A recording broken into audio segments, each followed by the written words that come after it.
Grumpy Owl and the Joy of Christmas. There once was an owl who lived in an empty, old barn. It was cold, damp, and most of all, lonely.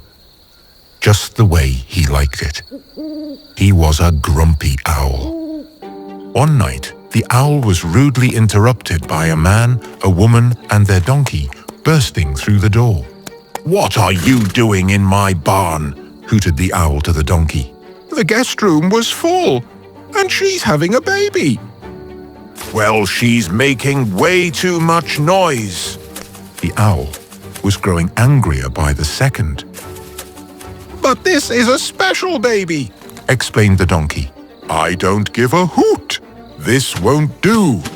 With a flap of his wings, he was off to find somewhere to be alone. The grumpy owl landed in the rolling hills on the edge of the village. "That's better." Suddenly, over the hill came dozens of excited sheep and their shepherds. "Have you heard?" baaed a sheep.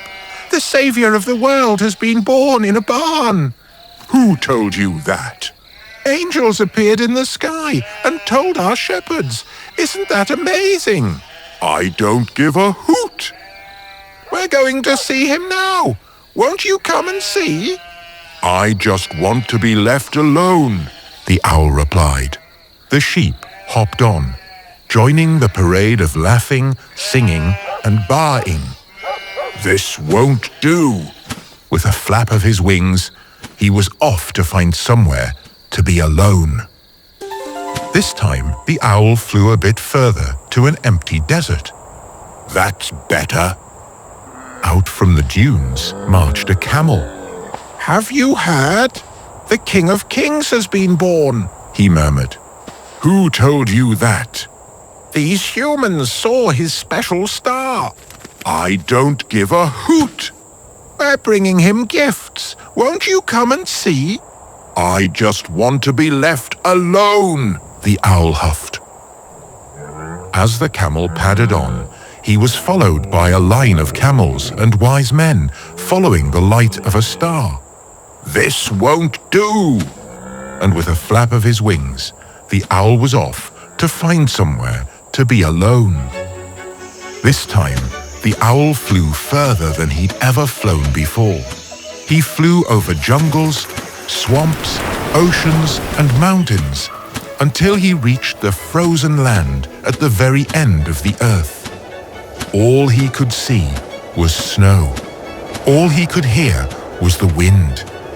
Finally, a place where he could be left alone.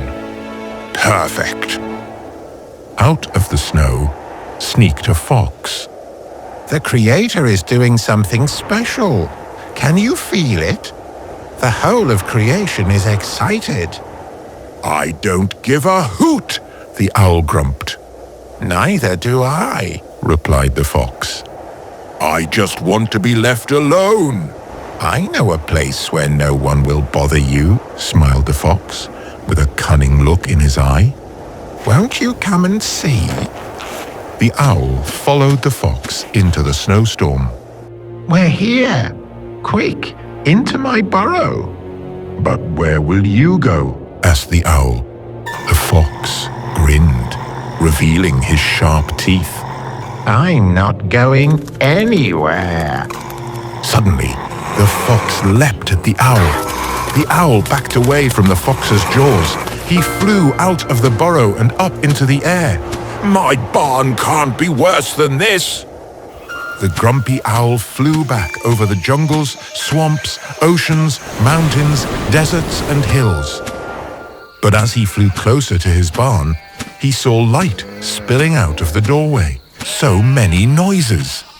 There were sheep baaing, shepherds worshipping, chickens clucking, and cows mooing, relatives rejoicing, singing and dancing. "This won't do!" The grumpy owl was now the grumpiest he'd ever been. He decided to wait until everyone had gone.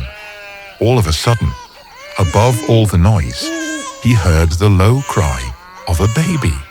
He looked down, and there, through a crack in the roof, He could see the baby lying in a manger.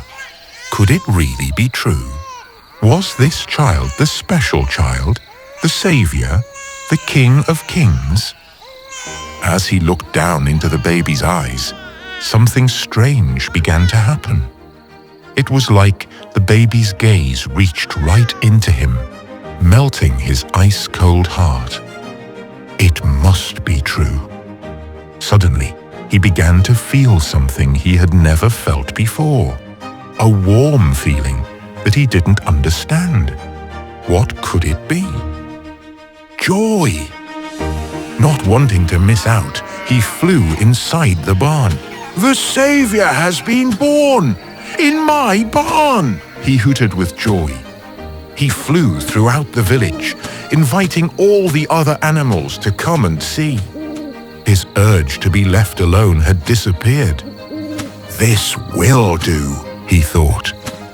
From that day forward, the grumpy owl wasn't grumpy